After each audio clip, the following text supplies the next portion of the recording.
आप देख रहे हैं श्री हरि कृपा आश्रम चैनल। संस्थापक स्वामी श्री हरि चैतन्य पुरी जी महाराज।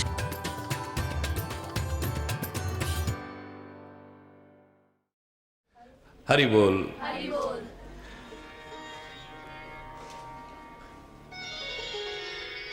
हर व्यक्ति के सामने कई बार धर्म संकट की स्थिति पैदा हो जाती है। ऐसा करें ना करें, ये करें या ये करें।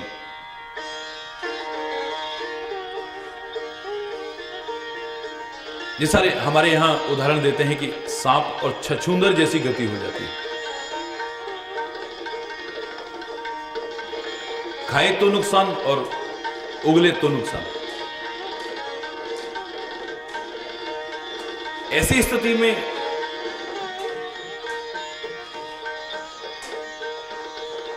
व्यक्ति के सामने एक बहुत बड़ी परेशानी आ जाती है कि क्या करें ऐसे समय में। तो हमारे शास्त्रों ने जहां ऐसी स्थिति को सांप और छछूंदर की गति बताया है, वहीं पर इसका उपाय भी बताया है।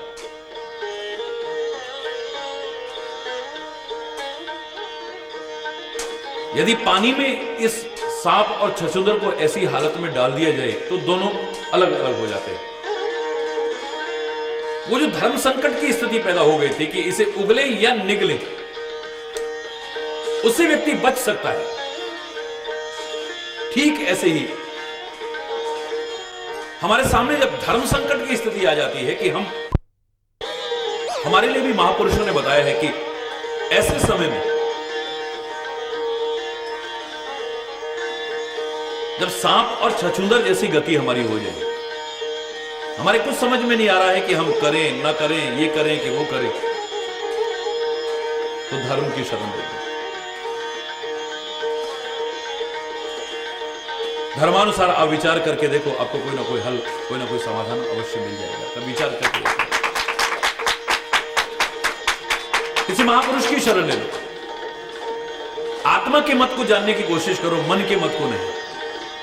किसी महात्मा के मत के अनुसार चलने की कोशिश करो। परमात्मा के मत अर्थात वेद शास्त्र के अनुसार चलने की कोशिश करो। आपको निर्णय मिल जाएगा कि क्या करना चाहिए, क्या नहीं करना चाहिए ऐसी स्थिति में। और सामान्य स्थिति नहीं, कौशल्या की तो जो धर्म संकट की स्थिति है, एक और धर्म है, दूसरी ओर स्नेह है। एक और भरत का और राम का स्नेह है, कौशल्या का, और दूसरी ओर धर्म, स्त्री धर्म, पति धर्म, राज्य धर्म, कुल का धर्म। अब ऐसे में धर्म का पालन करें या स्नेह के वशीभूत होकर के राम को धर्म से विमुख करने के लिए प्रेरित करे, एक अजीब सी स्थिति पैदा हो गई।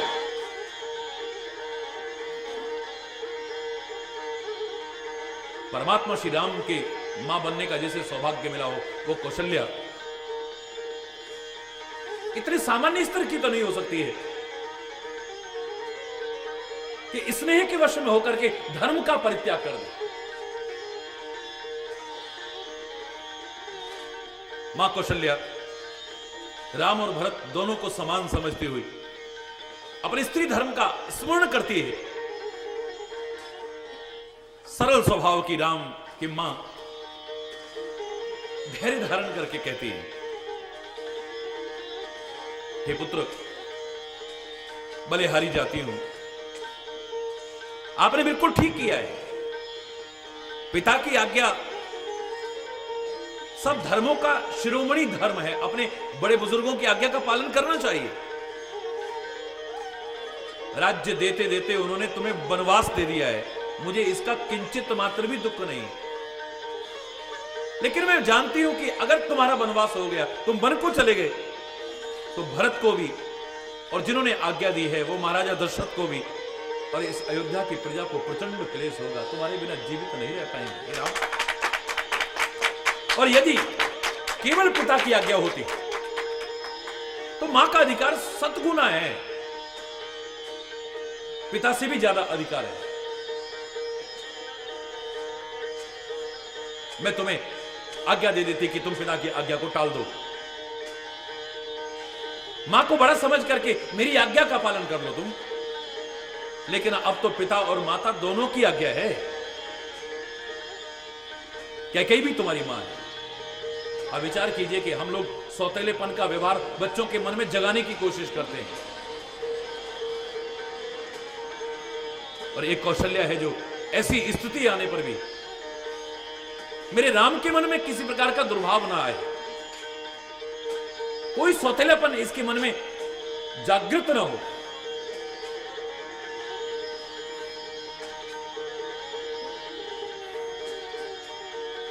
धर्मानुसार कहती है कि बेटा ये पिता की ही नहीं तुम्हारी मां की भी आज्ञा है, कैकेयी मां की भी आज्ञा है।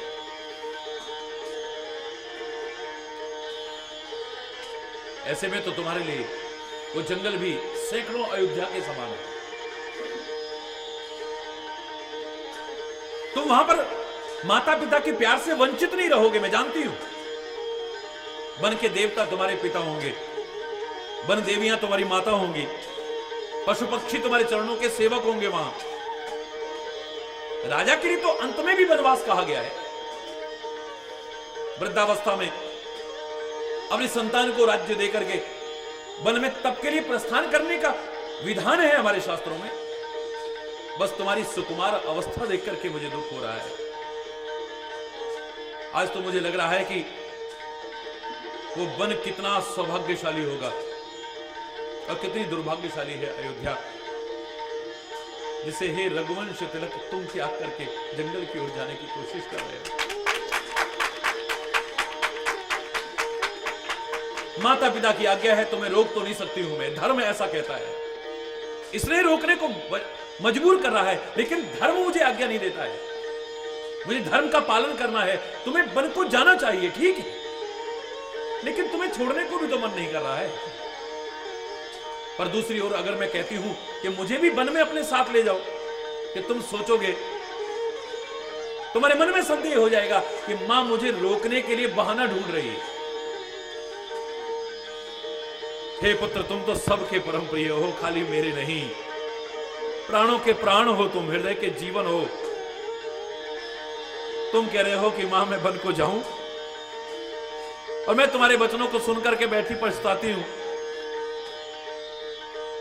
झूठा स्नेह बढ़ा करके मैं हट नहीं करूंगी, बलैया लेती हूं। माता का नाता मान करके मेरी सुध भूल मत जाना। परमात्मा तुम्हारी वन में भी रक्षा करे। माता पिता की आज्ञा का पालन करके तुम एक आदर्श प्रस्तुत करो और सकुशल फिर जल्दी से जल्दी अयोध्या में लौटो। तुम्हारी मां कौशल्या इसके अलावा और क्या कह सकती है तुम? सारे देव सारे पितृ तुम्हारी वैसे ही रक्षा करें जैसे पलकें अपनी आंखों की रक्षा करती हैं। याद रखना हे राम कि वनवास की जो अवधि है 14 वर्ष की, ये सोच लेना कि जल है, और ये जो प्रियजन और कुटुंबी हैं, अवधवासी हैं, ये सारे के सारे मछली हैं। तुम दया की खान हो, धर्म की धुरी को धारण करने वाले हो। ऐसा सोच करके ऐसा उपाय करना कि जीते जी तुम्हारी भेंट हमारी फिर से हो जाए। ऐसा ना हो कि पानी सूख जाए और हम कुटुंबी परिवारजन और अवधवासी मछली की तरह तड़प तड़प करके तुम्हारे बिना प्राणों का परित्याग कर दें। फिर हम ऐसा कभी मत करना। ठीक है, नगर भर को अनाथ करके सुखपूर्वक तुम तो वन को चले जाओ, सेवकों को अनाथ करके तुम जंगल को चले जाओ, परिवार वालों को अनाथ करके तुम जंगल को चले जाओ। हमें लग रहा है कि सारे पुण्यों का हमारा फल बीत गया है। हमें लगा था कि हमारे पुण्य जागृत हुए हैं जो तुम हमें मिले। आज कठिन काल हमारे विपरीत हो गया है। रोते बिलखते धर्म का पालन करते हुए, अपने स्नेह को गौण समझते हुए राम के चरणों से लिपट जाते हैं। दारुण दुसे है दाहु उर्व्यापार, वरन न जाहि विलाप कला। हृदय में भयानक गुस्सा संताप छा गया है। जो कौशल्या वर्णन कर रही है, विलाप कर रही है, उसका वर्णन करना इस वाणी की सामर्थ्य तो नहीं है। राम ने उठाया, अपनी मां को हृदय से लगाया और बड़े मीठे वचन कहते हुए समझाने लगे। अनेक प्रकार से समझाया है, लेकिन उसी समय यह समाचार सीता को भी मिला है। जाकर के सास के चरण कमलों में सिर नवा करके, हाथ जोड़ करके, सिर नीचा करके बैठ गई है। मां ने आशीर्वाद दिया है। बहुत सुकुमार देख करके व्याकुल हो उठी है। सीता मुख नीचे कर करके सोच रही है। हरि बोल। चलन चहत बन जीवन नातु, केहि सुकृति सन हो यही साथ। मेरे प्राणनाथ, मेरे जीवननाथ वन को जाना चाहते हैं। अब देखते हैं किस पुण्य के कारण उनका साथ मिलता है।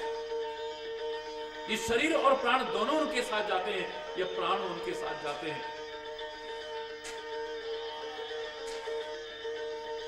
सुंदर चरणों के नखों से धरती को खुरेद रही है। नूपुरों का जब मधुर शब्द हो रहा है, कभी कहता है मानो प्रेम के वश होकर के नूपुर ये विनती कर रहे हैं कि सीता का चरण कभी हमें त्यागे नहीं। आंखों से जल बह रहा है। उनकी दशा देख करके राम की मां बड़े प्रेम से कहती है, हे पुत्री, तुम बहुत सुकुमारी हो, सास ससुर सभी कुटुंबी जनों को बहुत प्यारी हो। इनके पिता जनक जी राजाओं के शिरोमणि हैं, ससुर सूर्य कुल के सूर्य हैं, पति सूर्य कुल रूपी कुमुद वन को खिलाने वाले चंद्रमा और गुण और रूप के भंडार हैं। मैंने भी इतनी प्यारी पुत्र वधू बेटी ही प्राप्त की। आंखों की पुतली बनाकर इनसे प्रेम बढ़ाया है, अपने प्राण इनमें लगा रखे हैं। कल्पलता के समान मैंने बहुत तरह के लाड़ चाव के साथ स्नेह रूपी जल से सींच करके पाला है। अब इस लता के फलने फूलने का समय आया, विधाता बाम हो गए, कुछ जाना नहीं जाता क्या परिणाम होगा। सीता ने पलंग के ऊपर गोद और हिलोले को छोड़कर के कठोर पृथ्वी पर कभी पैर भी नहीं रखा है। संजीवनी जड़ी के समान इनकी रखवाली करती रहती हूं। दीपक की बत्ती हटाने को भी कभी इसे नहीं कहती हूं, किसी कष्ट ना हो जाए।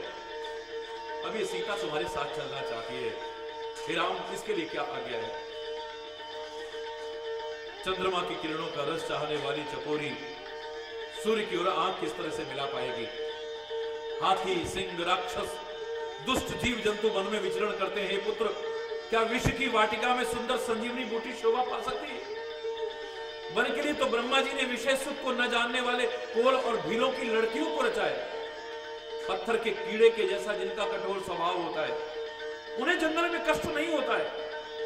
या तपस्वियों की जो स्त्रियां हैं वो वन में रहने योग्य हैं, जिन्होंने तपस्या के लिए सब भोग, सब सुख सुविधाएं छोड़ दी हैं। तस्वीर के बंदर को देख करके डर जाती है ये सीता। ये वन में किस तरह से रह पाएगी, मेरे समझ में नहीं आ रहा है।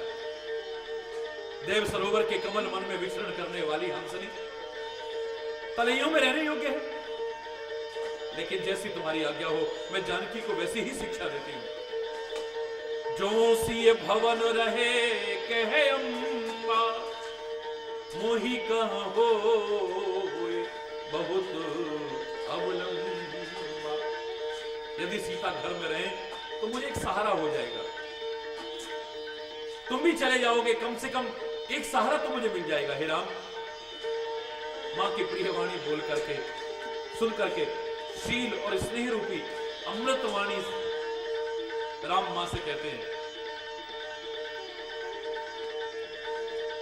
हे मां, आप बड़ी हैं, जैसी आप आज्ञा देंगी सीता वही करेगी और राम भी उसी आज्ञा का पालन करेगा।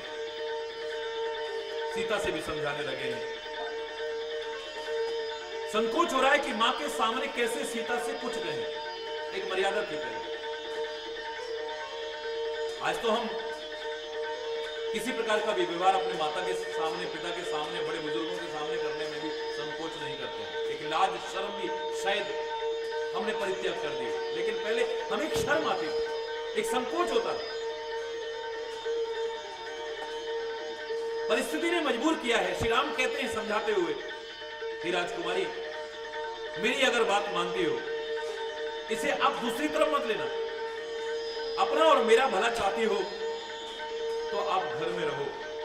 हे भामिनी, मेरी आज्ञा का पालन हो जाएगा, सास की सेवा हो जाएगी, सबकी इसमें भलाई है। सास ससुर की आदर पूर्वक सेवा करना ये तुम्हारा धर्म भी है। और जब जब मुझे माता याद करके रोया करेंगी, इन्हें तुम ढांढस बधाना, इन्हें सहारा देना, तुम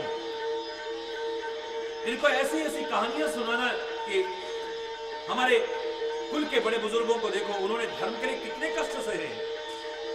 अपने कुल की मर्यादा को बढ़ाने के लिए अगर राम भी ऐसा कर रहा है तो मां अपने दिल को छोटा मत करो। गुरु और वेद के द्वारा समस्त धर्म का फल तुम्हें बिना क्लेश के मिल जाएगा घर में रहने पर। और हटके वश होकर गाला मुनि और नहुष की तरह अगर तुम जिद करोगी जंगल जाने में तो कष्ट ही सहन करने पड़ेंगे। और हे सुमुखी, हे सयानी, पिता के वचन को सत्य करके मैं शीघ्र ही लौट आऊंगा। दिन जाते पता नहीं चलता है। मेरी अगर शिक्षा मानना चाहती हो तो मेरी शिक्षा तुम्हारे लिए यही है, हे सीता। अगर प्रेम वश हट करोगी तो परिणाम में दुख पाओगी। वन बड़ा कठिन है, क्लेशदायक है, भयानक है। वहां की धूप, जाड़े, वर्षा, हवा सभी बड़े भयानक होते हैं। कुछ कांटे, बहुत से कंकड़, और उन पर बिना जूते के पैदल चलना होगा तुम्हें। तुम्हारे चरण कमल कोमल और सुंदर हैं सीते। बड़े दुर्गम पर्वत होंगे, पर्वतों की गुफाएं, दर्रे, नदियां, नद नाले ऐसे अगम्य और गहरे हैं कि उनकी ओर देखा तक नहीं जाता है। रीछ, बाघ, भेड़िए, सिंह और हाथी इतने खतरनाक शब्द करते हैं कि उन्हें सुनकर के धैर्य भी भाग जाता है। जमीन पर सोना पड़ेगा सीता, पेड़ों की छाल के वस्त्र पहनने पड़ेंगे तुम्हें, कंदमूल फल का भोजन करना होगा, और वो भी पता नहीं रोज मिलेंगे कि नहीं मिलेंगे। सब कुछ अपने अपने समय के अनुकूल मिल सकेगा। मनुष्यों को खाने वाले राक्षस तक फिरते हैं वहां, करोड़ों प्रकार के कपट रूप धारण कर लेते हैं। पहाड़ का पानी भी बहुत लगता है। वन की विपत्ति का वर्णन नहीं कर सकता हूं। भीषण सर्प, भयानक पक्षी, स्त्री पुरुषों को चुराने वाले राक्षसों के झुंड, वन की भयंकरता याद आने मात्र से पुरुष भी डर जाते हैं। और तुम तो स्वभाव से बड़ी डरपोक हो, बड़ी कोमल भी हो। हे हंस गमनी, तुम वन के योग्य नहीं हो। तुम्हारे बन जाने की बात सुनकर के लोग मुझे अपयश कहेंगे, मुझे बुरा भला कहेंगे। मान सरोवर के अमृत के समान जल में पाली हुई हंसनी कहीं खारे सागर में रह सकती है? हे सीता, मेरी बात तुम मान लो। नवीन आम के वन में विहार करने वाली कोयल क्या करील के जंगल में शोभा पाएगी? हे चंद्रमुखी, हृदय में ऐसा विचार करके तुम घर पर रहो, मन में बहुत कष्ट है। स्वाभाविक ही हित चाहने वाले गुरु और स्वामी की सीख को जो सिर चढ़ाकर नहीं मानता है, वह हृदय में भरपेट पछताता है बाद में, और उसके हित की हानि अवश्य होती है। देखिए, जहां श्री राम ने सीता को एक इशारा कर दिया है, भविष्य में होने वाली घटनाओं, अनेक प्रकार की विपत्तियां आ सकती हैं, राक्षस चुरा सकते हैं, वन में अनेक प्रकार के कष्ट उठाने पड़ सकते हैं। एक इशारा है श्री राम, वहीं पर हमें एक और इशारा किया है कि जो तुम्हारा हित चाहते हैं, जो तुम्हारा भला चाहते हैं, ऐसे माता पिता का, ऐसे गुरु का, ऐसे संतों का जो आज्ञा पालन नहीं करता है, वो जीवन में कष्ट ही उठाता है, उन्हें कभी सुख नहीं मिलता है। और सचमुच हमारे सामने लीला क्रम को यदि छोड़ दिया जाए, होनहार को यदि छोड़ दिया जाए, भगवान श्री राम ने जो कार्य करने थे उसमें ऐसी सहायता मिली, ऐसा होने पर इस कार्य, इस विचार को यदि छोड़ दिया जाए, हम अपने धरातल पर लाकर के इस कथा को सोचें तो निश्चित तौर पर कह सकते हैं कि बड़ों की बात न मानने पर अंत में कष्ट ही मिलते हैं, दुख ही मिलते हैं। लेकिन सीता भी क्या करे, राम से बहुत प्यार करती है, और प्यार अपने सुख के लिए प्रयास नहीं करता है। जिससे प्यार करता है उसके सुख के लिए प्रयास करता है, उसके लिए कष्ट भी उठाने पड़े उसके लिए तैयार रहता है, जो जिससे प्यार करता है। सुन मृदु वचन मनोहर पिय के, लोचन ललित भरे जल सिए के, शीतल सिख दाहक भई कैसे, चकाई सरद चंदनी सी जैसे, उतरना आवो विकल वैदेही, तजन चहत सुचि स्वामी सनेही। अपने प्रियतम के कोमल और मनोहर वचन सुनकर के सीता जी के नेत्रों में जल भर आया है। राम जी का ये शीतल शिक्षा देना उन्हें जलाने जैसा लग रहा है। चक्री को शरद ऋतु की चांदनी की रात जैसे होती है, जानकी जी से उत्तर देते तो नहीं बनता है। सोच में व्याकुल हो रही हैं कि मेरे पवित्र और प्रेमी स्वामी मुझे छोड़ जाना चाहते हैं। नेत्रों के जल जबरदस्ती रोककर वे पृथ्वी की कन्या सीता में हृदय में धैर्य धारण करके कहती हैं, सास के पैर लग करके हाथ जोड़ करके कहती हैं, हे देवी, मेरी इस डिठाई को क्षमा करना। मेरे प्राणपति ने वही शिक्षा दी है जिसमें मेरा परम हित हो, परंतु मैंने मन में सोच लिया है कि पति के वियोग के समान संसार में और कोई दुख नहीं है। हे प्राणनाथ, हे दया के धाम, हे सुंदर, हे सुखों के देने वाले, हे सुजान, हे कमल रूपी कुमुद के खिलाने वाले चंद्रमा, आपके बिना तो स्वर्ग भी मेरे लिए नरक के समान है। माता, पिता, बहन, प्यारा भाई, प्यारा परिवार, मित्रों का समुदाय, सास, ससुर, गुरु, स्वजन, सहायक और सुंदर, सुशील, सुख देने वाले पुत्र, हे नाथ, स्नेह के जितने भी नाते हैं संसार में, पति के बिना स्त्री को सभी सूर्य से बढ़कर के तपाने वाले हैं। शरीर, धन, घर, पृथ्वी, नगर और राज्य, पति के बिना स्त्री के लिए सब शोक का समाज है, भोग और रोग के समान है, गहने भार रूप है, संसार नरक की पीड़ा के समान है।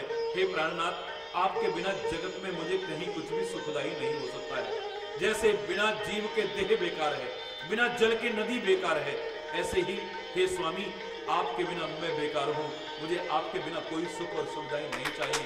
आपके साथ रह करके मैं कष्ट भी पाऊं, वो मेरे लिए अच्छा है। यहां पर मात्र सीता और राम की बात मत समझिए। आप ये सोच लीजिए कि हम भी अगर परमात्मा से अपने आप को दूर करते हैं तो वो सुख भी हमारे लिए दुख रूप हो जाएंगे, और परमात्मा का साथ यदि मिल जाए तो संसार के सारे कष्ट भी हमें कष्ट देने वाले नहीं, उन कष्टों में भी हम सुख और आनंद का अनुभव करने वाले होते हैं।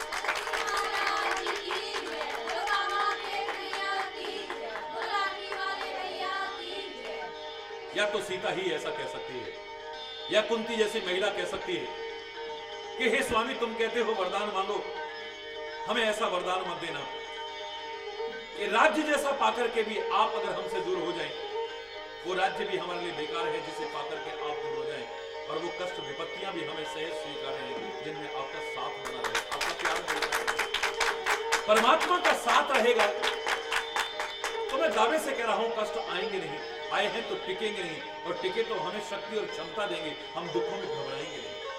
आज व्यक्ति जरा से दुख को पाकर के घबरा जाता है, हमें शक्ति और सामर्थ्य मिलेगी। परमात्मा का साथ यदि हमारे साथ रहा तो कष्ट भी हमें सुख देने वाले हो जाएंगे, और परमात्मा यदि हमसे दूर हो जाए, परमात्मा को यदि हमने अपने से दूर कर लिया तो याद रखना सुख सुविधा भी हमें दुख देने वाली होगी, सुख देने वाली होगी। सीता जानती है इस बात, भक्त जानता है। हे स्वामी, आपके साथ में पक्षी और पशु ही मेरे कुटुंबी हो जाएंगे, वन के नगर वन ही नगर होंगे, और वृक्षों की छाल ही निर्मल वस्त्र होंगे मेरे, पत्तों की झोंपड़ी भी स्वर्ग के समान सुखों की मूल होगी। आपके साथ रहकर निर्मल चंद्रमा के समान मुख देखने से मुझे सारे सुख प्राप्त होते रहेंगे। उदार बन के देवी और देवता ही सास ससुर के समान मेरी सार संभार करने वाले हो जाएंगे। उषा और पत्तों की सुंदर बिछोना ही कामदेव की मनोहर तोषक के समान हो जाएगी। कंद मूल फल ही अमृत के समान आहार हो जाएंगे। पहाड़ ही अयोध्या के सैकड़ों राजमहलों के समान हो जाएंगे। क्षण क्षण में प्रभु के चरण कमलों को देख देख कर मैं ऐसे आनंदित रहूंगी जैसे दिन में चतवी रहती है। आपने जंगल के बहुत सारे दुखों और कष्टों का वर्णन किया है स्वामी, भय विषाद और संताप आपने बताए हैं, परंतु हे कृपा के निधान, वे सब मिलकर के भी आपके वियोग के लवलेश के समान भी दुखदायी नहीं हो सकते हैं। आप एक क्षण को भी मुझसे दूर हो जाए, इससे बड़ा संसार का दुख मेरे लिए और क्या हो सकता है। ऐसा जी में जानकर हे सुजान शिरोमणि, आप मुझे अपने साथ ले जाइए, यहां मत छोड़ करके जाइए। हे स्वामी, और क्या विनती करूं, आप करुणा में हैं, सबके हृदय की जानने वाले हैं आप। अगर आप मुझे यहां छोड़ गए तो मैं दावे से कह रही हूं, प्राण तो आपके साथ ही चले जाएंगे। हे शील और प्रेम के भंडार, यदि 14 वर्ष मुझे अयोध्या में रहना पड़ा तो मेरे प्राण यहां नहीं रहेंगे। क्षण क्षण आपके चरण कमलों को देखते रहने से मुझे मार्ग में चलने से थकावट नहीं होगी। मैं सब प्रकार से आपकी सेवा करूंगी, मार्ग में चलने से होने वाली आपकी थकावट को दूर किया करूंगी। आपके पैरों को पखार करके, पेड़ों की छाया में बैठ करके मन में प्रसन्न होकर के हवा किया करूंगी। पसीने की बूंदों सहित श्याम शरीर को देख करके हे प्राणपति, आपके दर्शन करते हुए दुख के लिए सोचने का अवकाश ही कहां होगा मेरे पास। समतल भूमि पर घास और पेड़ों के पत्ते बिछाकर ये दासी रात भर आपके चरण दबाएगी। हे स्वामी, बार बार आपकी कोमल मूर्ति को देख करके मुझको गर्म हवा भी नहीं लगेगी। आपके साथ रहते हुए आप कहते हैं जंगल में बड़े भयानक जीव हैं, बड़े भयानक राक्षस हैं, किसी की हिम्मत होगी जो आंख उठा करके मेरी ओर देख जाए?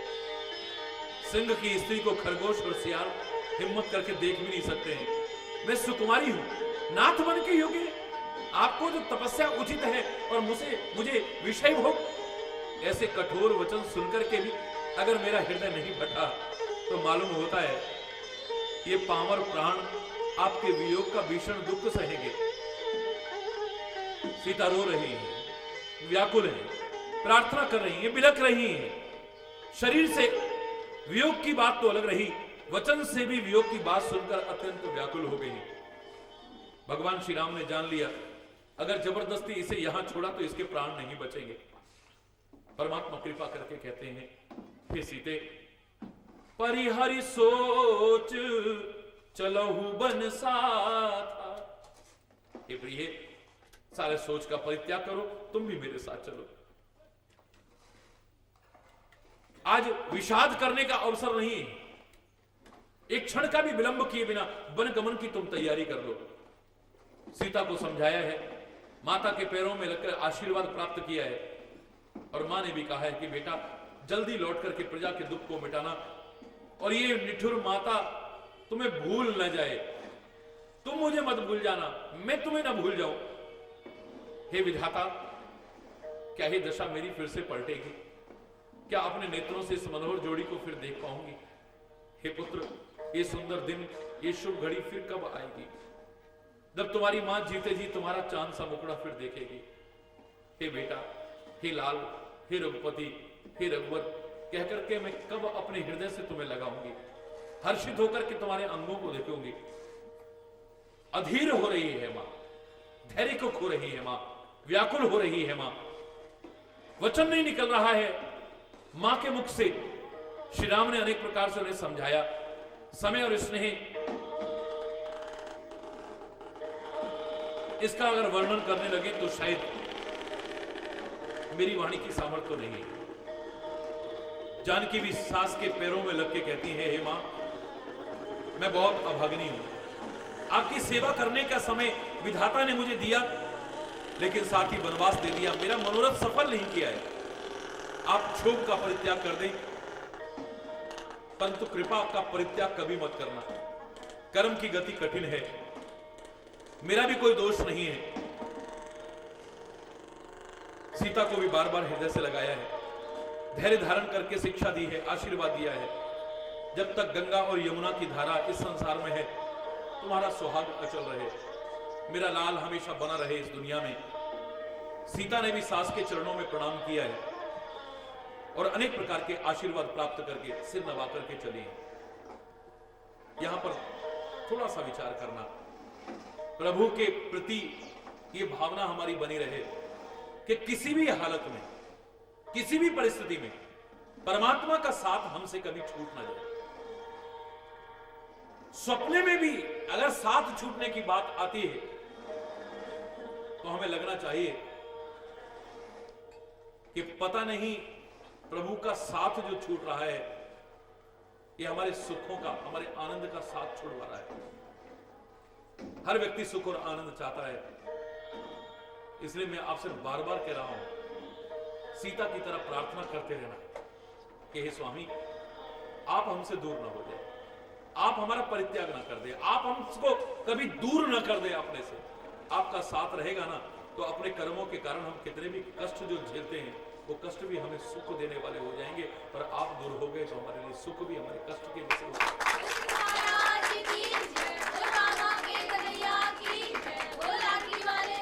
और किसी भी परिस्थिति में जब किसी कर्तव्य का आपको परित्याग करना पड़े, बड़े कर्तव्य का पालन करने के लिए छोटे कर्तव्य का भी परित्याग करना पड़े, तो उस कर्तव्य के प्रति और जिनके प्रति कर्तव्य था उनके प्रति जो मर्यादा कहती है, उस प्रकार का व्यवहार अवश्य कीजिए। ठीक है, आपका मन पति के साथ जाने को हो रहा है, स्वामी का साथ आप चाहते हैं, और ठीक है, सारे संबंध भी तो स्वामी की वजह से हैं, पति की वजह से हैं। पति से संबंध ना होता तो सास ससुर से संबंध नहीं होता है, जेठ जेठानी से संबंध नहीं होता है, परिवार के लोगों से संबंध नहीं होता, ये सत्य है। लेकिन फिर भी एक मर्यादा है,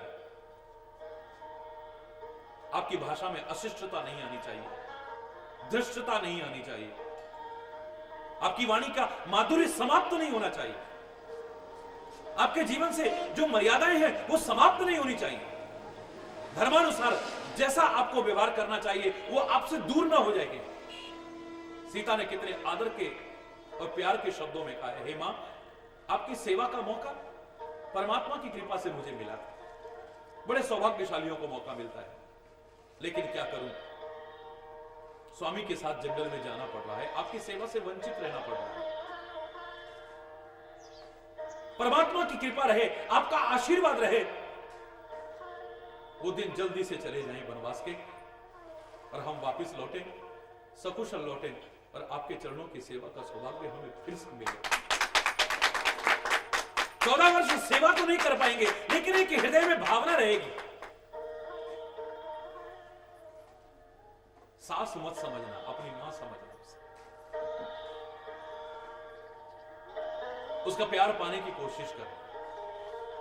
मेरी बेटियां कई बार कह देती हैं कि हमारी सास बहुत बुरी है, हमारे साथ ऐसा व्यवहार करती है, हमें डांट देती है, हमारे साथ। क्या तुम्हारी मां कभी नहीं डांटती? क्या तुम्हारी मां ने कभी तुम्हें नहीं डांटा? क्या तुम्हारी मां ने कभी तुम्हें नहीं टोका? अगर तुम चाहती हो कि सास से तुम्हें मां जैसा प्यार मिले, तो तुम्हें भी बेटी बनना चाहिए। उसकी जरा जरा बात पर तुम्हें बुरा नहीं लगना चाहिए, और सास को भी सोचना चाहिए ये मेरी बहू नहीं है, मेरी बेटी है। किसी ने अपने जिगर का कलेजा मुझे दिया है, अपना टुकड़ा दिया है, अपने जिगर का टुकड़ा जिसे पाल पोस करके बड़ा किया था, मेरे हाथों में सौंप दिया है। ये वो है जिसने कितने वर्षों का मधुर संबंध एक क्षण में हमारे परिवार के लिए त्याग दिया है, अपने माँ बाप को त्याग दिया है, अपने भाई बहनों को त्याग दिया है, अपने संबंधियों को त्याग दिया है, अपने परिजनों का परित्याग कर दिया है, अपना घर छोड़ करके आई है। अगर मैं चाहती हूं कि मेरी बेटी सुखी रहे ससुराल में, तो क्यों ना मैं भी इसे अपनी बेटी मानूं और इसे इतना प्यार दूं कि ये जो जिनको छोड़ करके आई है उनकी याद भी इसे, मेरी बेटी को भी ससुराल में प्यार मिले, और इतना प्यार मिले। जब मैं कहती हूं कि मेरी बेटी को ससुराल में इतना प्यार मिले कि मायके की कभी ना याद आए, ससुराल में इतना प्यार मिले, बाबुल की दुआएं लेती जा। अगर मैं अपनी बेटी के लिए विदाई में ऐसा कह सकती हूं, इसकी मां ने भी कहा हो, तुम भी अपनी बहू को बहू मत समझना, बेटी समझना, बेटी जैसा प्यार देना। अगर उसकी गलती हो जाए उसका ढिंढोरा मत पीटो। गंदी से गंदी गलती भी तुम्हारी बेटी से हो जाती है, तुम पर्दे ढकते हो। बेटी का मामला है, किसी को पता ना लगे, कानों कान खबर ना हो, अंदर उसे मार लोगे, डांट लोगे, लेकिन अपनी बेटी की गलतियों पर पर्दा ढकते हो। अपनी बहू की गलतियों को क्यों उछालते हो? तुम उसे बेटी समझो और बहू भी उसे मां समझे। अगर कभी गलती होती है, वो डांट देती है, टोक देती है, तो कौन सा अपराध हो गया? घर में रह करके मां ने कितनी बार मारा होगा, डांटा होगा, कह भी दिया होगा, भाग जाओ यहां से, निकल जाओ मेरे घर से। कभी कोई निकली है क्या? कोई मूर्खी होगी जो घर बार छोड़ करके भाग जाए। किस्मत ही जिसकी खराब होगी वो ऐसे भागे। लेकिन माँ बाप कहते हैं घर से निकल जाओ, गुस्से में कह भी देते तो कितने बच्चे निकल जाते हैं।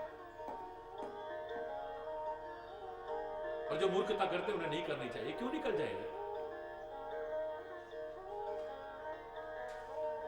हमें भी विचार करना चाहिए। जब माँ बाप का कहने का हम झेल लेते हैं, हम ये जानते हैं कि हमारे दुश्मन नहीं हैं, हमारी भलाई चाहते हैं।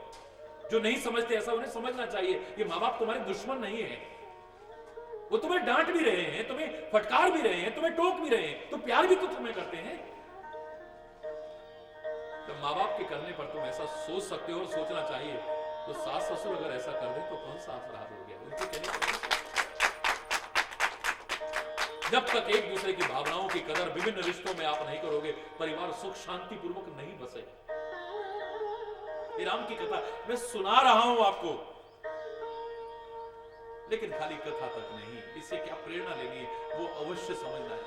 हरि बोल, जोर से हरि बोल होना पड़ेगा।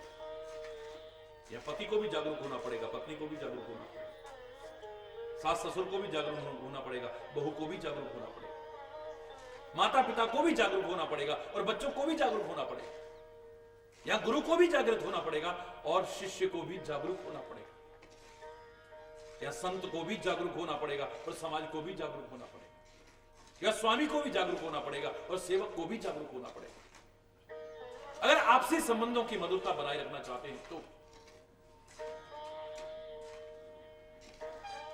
हमारे घर में कोई नई बहू आए और आते ही हमें परिवार में एक दूसरे को अलग करने की कोशिश करे, हमें कितना बुरा लगता है।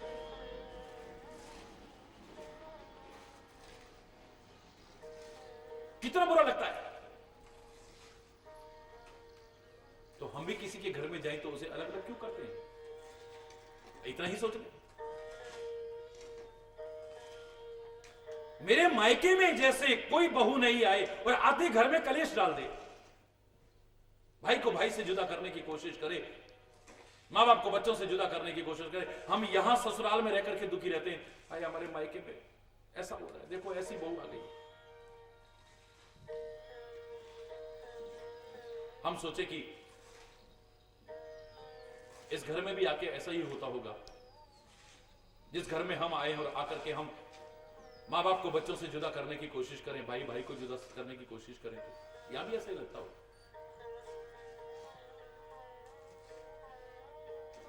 आज हम बुजुर्ग हैं, हमारी औलाद हमारा अपमान करती है, तिरस्कार करती है, उपेक्षा करती है, हमें कितना बुरा लगता है, दुखी होते हैं।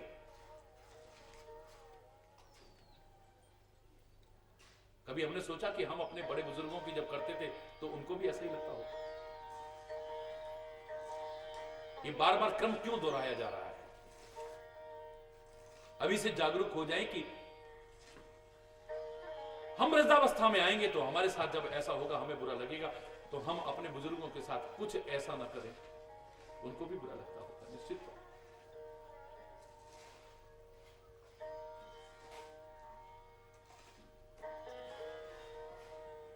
समाज के विभिन्न वर्ग जितने भी, संबंध जितने भी, रिश्ते नाते जितने भी, सब एक दूसरे की समझ पर टिके हुए हैं। और रामचरितमानस जो एक सुंदर निर्णय हमें दे रहा है, उसी से सारे झगड़े समाप्त हो सकते हैं। वो हमें कह रहा है कि अधिकार की लड़ाई से पहले अपने कर्तव्य के प्रति जागरूक हो जाओ, बस। आज अधिकार के लिए हम कितने जागरूक हैं?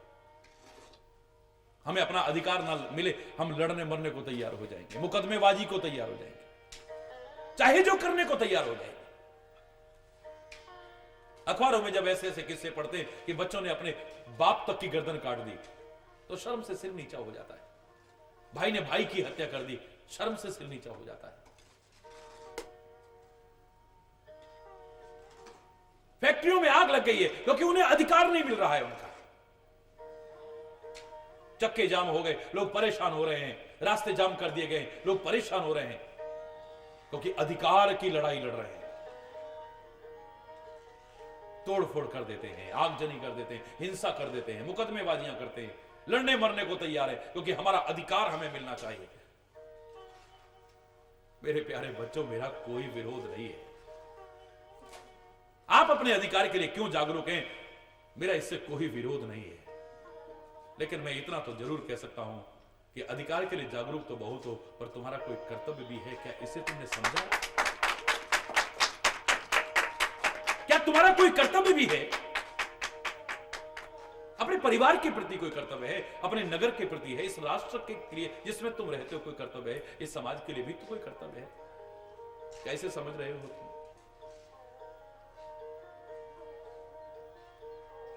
अधिकार के लिए जागरूक होना बुरी बात नहीं है, लेकिन अपने कर्तव्य को भी पहचानना चाहिए, और खाली पहचानना नहीं चाहिए, उसका पालन भी करना चाहिए। और एक बात मैं आपको बता दूं, कभी विचार करके देख लीजिएगा, एक व्यक्ति का अधिकार दूसरे का कर्तव्य है, और दूसरे का कर्तव्य दूसरे व्यक्ति का अधिकार है। हर व्यक्ति यदि अपने कर्तव्य का पालन करे, ठीक तरह से करे, तो अधिकार की लड़ाई तो अपने आप खत्म हो जाएगी। बच्चे लड़ते हैं, हमको हमारा अधिकार नहीं मिला है। अगर मां बाप अपने कर्तव्य का ठीक से पालन करें, बच्चे क्यों कहेंगे हमें अपना अधिकार नहीं मिला?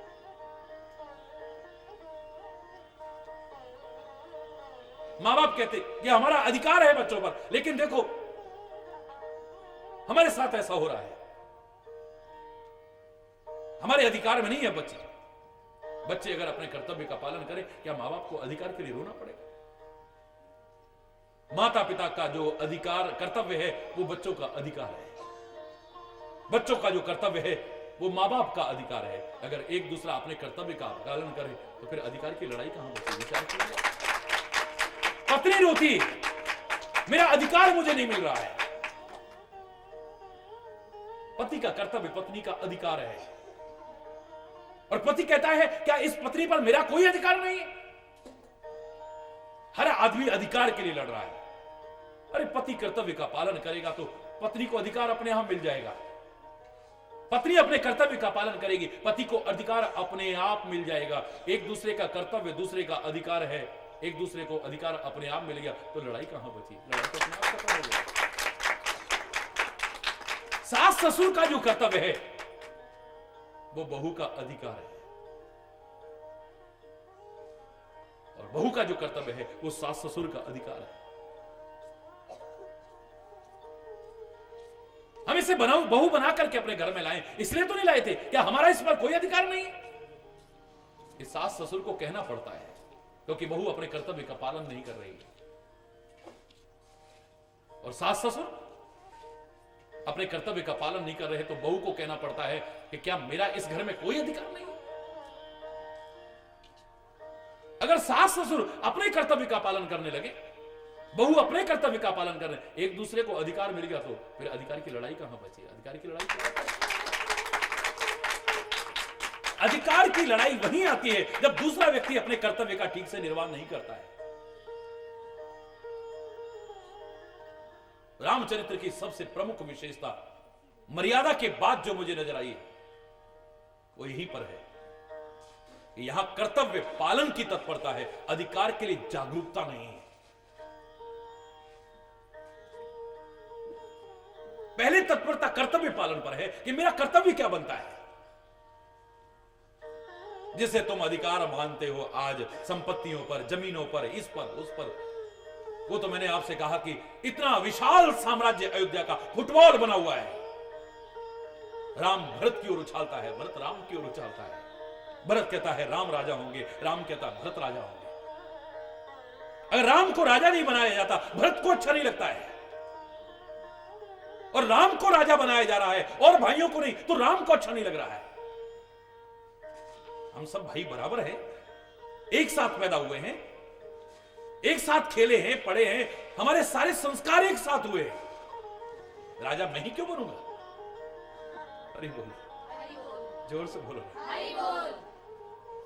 लड़ाई इस चीज की है कि उसको कर्तव्य, उसका अधिकार उसको क्यों नहीं मिल रहा है, इसके लिए लड़ रहे हैं।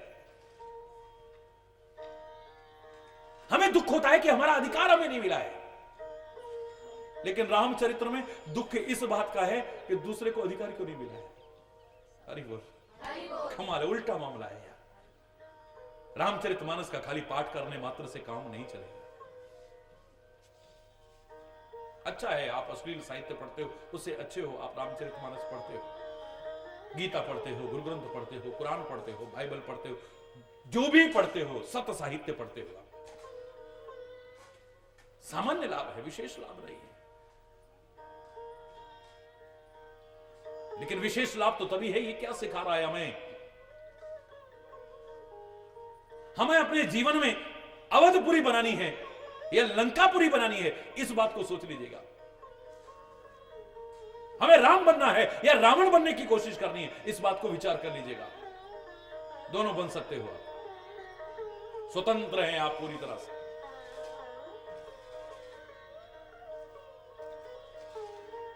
पूरी तरह से स्वतंत्र हैं आप कि आप राम भी बन सकें और रावण भी बन सकें। आप राम बन करके भी सुख ऐश्वर्य पा सकते हैं, आप रावण बनकर के भी सुख ऐश्वर्य पा सकते हैं। लेकिन राम बन करके दूसरों की सहमति से प्राप्त कर रहे हैं आप, और रावण बन करके दूसरों की संपत्ति हड़प करके बन रहे हैं आप। एक व्यक्ति बोला फलानी जगह महाराज जी आप रुकोगे, वहां तो जगह बहुत कम है, फलाने की कोठी बहुत बड़ी है। मैंने कहा महाराज जी ये नहीं देखते कि जगह कितनी बड़ी है, पहले देखते हैं कि दिल कितना बड़ा है, और दूसरा जो जगह बड़ी बनी है वो किस तरह से बनी है, इसको जरूर देखते हैं पहले। साम्राज्य अयोध्या का भी कम नहीं है और साम्राज्य लंका का भी कम नहीं है, लेकिन यहां मेहनत का कमाया हुआ धन है।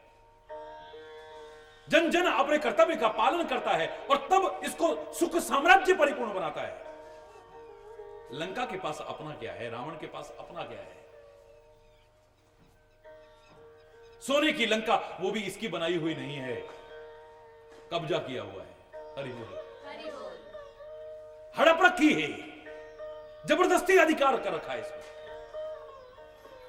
पुष्पक विमान इसके पास है, बहुत अच्छी बात है, उस जमाने में पुष्पक विमान होना, लेकिन वो भी किसी का हड़प रखा है। हरि बोल। बहुत सुंदर सुंदर स्त्रियां हैं इसके हरम में, लेकिन सारी बलात् छीन करके लाई हुई है, विवाह करके नहीं लाई हुई है। हरि बोल। छीन छीन करके लाई हुई है, जहां कोई सुंदरी देखी बस उसे उठा करके ले आए। इसका अपना क्या है, अपनी मेहनत से क्या अर्जित किया है इसने? होगा तेरा सोने का घर भी, होगा सोने का महल भी, बहुत सुख सुविधाएं होंगी, लेकिन अगर मेहनत के नहीं हराम की कमाई है तो हरिचंद्र जैसा तो जाने को तैयार है। सृष्टि के कण कण में समाया हुआ राम क्या लंका में नहीं होगा? लंका में भी होगा, लेकिन साकार रूप में मर्यादा रख रहा है। 14 वर्ष पूरे हो चुके हैं, लेकिन फिर भी लंका में चरण तक नहीं रखे हैं। हरि बोल। यह विषय अलग है कि अब भरत की याद आने लग गई है। पहले नगर में जाना नहीं था और अब समय पूरा हो गया तो भरत की याद है। एक क्षण भी अगर विलंब हो गया तो राम कहते जियत न पाऊं भी, फिर मेरा भरत मुझे जिंदा नहीं मिलेगा। लेकिन इतना तो कहा जा सकता है कि ऐसी नगरी में रामचरण नहीं लगता है। भगवान कृष्ण दुर्योधन के उन महलों को परित्याग कर देते हैं। होंगे बहुत आलीशान महल, होंगी बहुत सुख सुविधाएं, बहुत होंगे अच्छे अच्छे खान पान, लेकिन मेरे कन्हैया को नहीं चाहिए। वो तो विदुर की झोपड़ी में रूखा साग और केले के छिलके तक खा सकता है, बस वो हराम की कमाई नहीं, हलाल की कमाई, मेहनत की कमाई है। दूसरे का हक छीन करके जो अर्जित किया हुआ है, ऐसा दुर्योधन का महल और सुख सुविधाएं नहीं चाहिए। दूसरे की संपत्ति छीन करके, दूसरे की सोने की लंका छीन करके, दूसरे का पुष्पक विमान छीन करके, दूसरों की स्त्रियां छीन करके, ये सारे साधन इकट्ठे किए हैं रावण ने। हरि बोल। महत्व तो इसका है नहीं है कि आपके पास कितना है, महत्व तो इसका है कि आपके हक का कितना है। महत्व तो इसका नहीं है कि आप कितना दान पुण्य करते हैं, महत्व तो इसका है कि न्याय उपार्जित संपत्ति में से कितना दान करते हैं। श्रद्धा पूर्वक कितना दान करते हैं, अपनी सामर्थ्य के अनुसार कितना दान करते हैं। हरि बोल। तुम्हारे ऊपर छोड़ दिया है, सुना रहा हूं अवश्य, सारे विश्व के लोगों को सुना रहा हूं, लेकिन निर्णय तुम्हारे ऊपर छोड़ देता हूं। प्रार्थना जरूर कहता हूं कि राम जैसा जीवन बनाना, रावण जैसा जीवन मत बनाना। और छोड़ दिया तुम्हारे ऊपर। स्वतंत्र हो तुम राम भी बन सकते हो, रावण भी बन सकते हो। अब तुम्हारे ऊपर है क्या बनना चाहते हो। राम बनना भी कोई असंभव नहीं है। मैंने एक बार कहा था, किसी ने कहा था कि राम कैसे बन सकते हैं, क्यों नहीं बन सकते। एक व्यक्ति गलत कर्म करता है, लोग कहते हैं अरे ये तो राक्षस पैदा हो गया हमारे घर में, ये तो बिल्कुल रावण पैदा हो गया हमारे घर में, ये तो कंस पैदा हो गया हमारे घर में।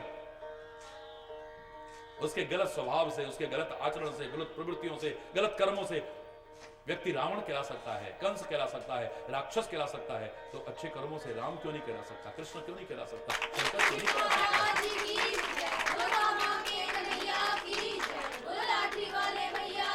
हाँ, मैं नहीं कहता कि सिंहासन पर बैठने वाला राम बन जाएगा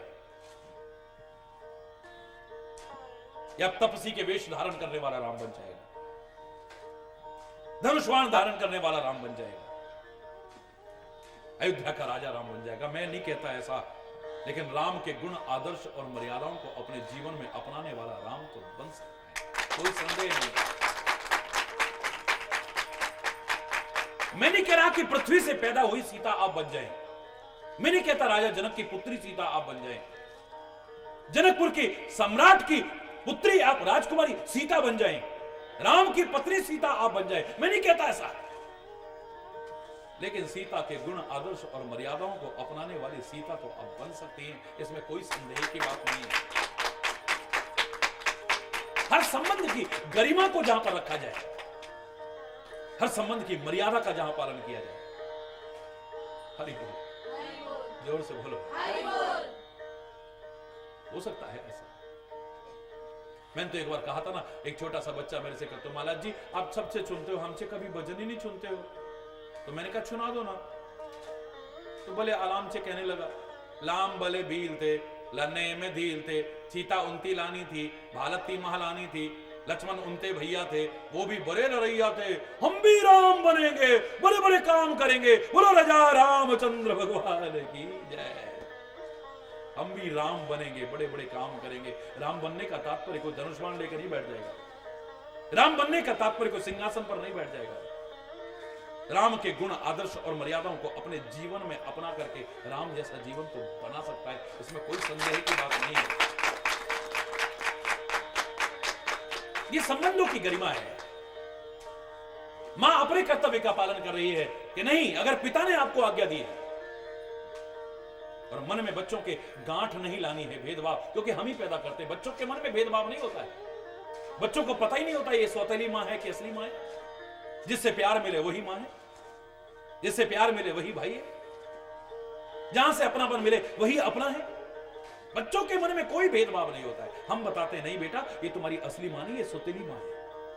अरे बोलो, कौशल्या जैसे बनोगी नहीं, पिता ने आज्ञा दी होती, मात्र तुम मां के नाते मेरा अधिकार तुम पर ज्यादा था, मैं तुम्हें मना कर सकती थी, लेकिन अब तो पिता और माता दोनों की आज्ञा है। जब दोनों की आज्ञा है तो हे राम, मैं वन में जाने से तुम्हें नहीं रोकूंगी। हरि बोल। पर स्नेह है क्या करूं, मां की ममता है क्या करूं, बस साथ चलने को कहूंगी तो तुम कहोगे कि ये बहाना बना रही है रोकने के लिए, ये मुझे मजबूर कर रही है, अपने प्यार के कारण मजबूर करने की कोशिश कर रही है। मैं तुम्हें साथ चलने को भी नहीं कह सकती। जंगलों में पता नहीं तुम्हें कैसे कैसे रहना पड़ेगा, अपनी मां के कारण और कष्ट उठाओगी तुम। लेकिन इतना तो कह सकती हूं कि मां का आशीर्वाद तुम्हारे साथ हमेशा रहेगा। मां तुम्हें कभी ना भूल जाए और तुम कभी मां को मत भूल जाए। बस इतनी कृपा तो मेरे ऊपर जरूर करते। और ये समय जल्दी जल्दी निकल जाए, परमात्मा करे तुम सकुशल फिर वापिस आओ और मेरे हृदय को छाती को सांत्वना मिल जाए, शांति मिल जाए, आनंद मिल जाए। बस इतनी कृपा जरूर। मां का कर्तव्य क्या है, मां अपने कर्तव्य का पालन कर रही है। और पुत्र का क्या कर्तव्य है, इससे ज्यादा उदाहरण और क्या सुनना चाहते हैं आप? पुत्र अपने कर्तव्य का पालन करता है। सास को अपनी बहू को किस तरह से व्यवहार करना चाहिए, यहां पर देखो आप। इतिहास कहता है अभी नई नई आई है तो उसे बत्ती तक बुझाने को नहीं कहती थी। इतनी कोमल बच्ची है बेचारी। कितनी बच्ची थी? 6 वर्ष की बच्ची थी जब विवाह हुआ था सीता। 9 वर्ष 6 वर्ष की, सॉरी क्षमा चाहूंगा। 6 वर्ष का बच्चा क्या होता है? हरि बोल। इसका तात्पर्य नहीं कि आज अब छोटी आयु में विवाह करें। पहले अगर छोटी आयु में विवाह होते थे तो गौना होता था। इतने वर्षों बाद जब फिर दोबारा से वो रस्म अदा की जाती। तो देखिए आप मर्यादाएं कि 12 वर्ष एक बेटी की तरह पाल करके रखा है। सीता का वनवास जब हुआ है तो अब 18 वर्ष की हो गई।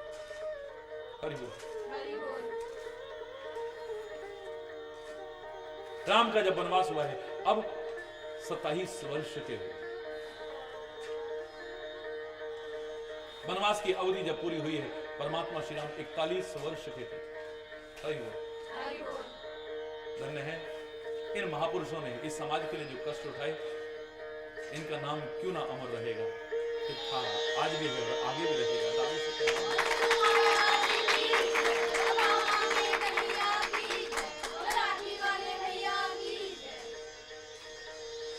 किसने नहीं उठाए हैं कष्ट? राम ने उठाए हैं, यहां कृष्ण ने उठाए हैं।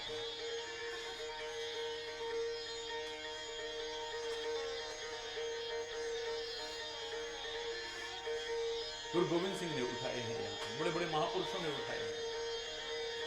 ये समाज उनका ऋण कभी चुका नहीं सकता है। अपने जीवन में अपना करके जो समाज को प्रेरणाएं दी है, संदेश दिया है, उनके जीवन को अनमोल बनाने के लिए, उनके जीवन को सार्थक बनाने के लिए, इनका ऋण हम कभी चुका नहीं सकते।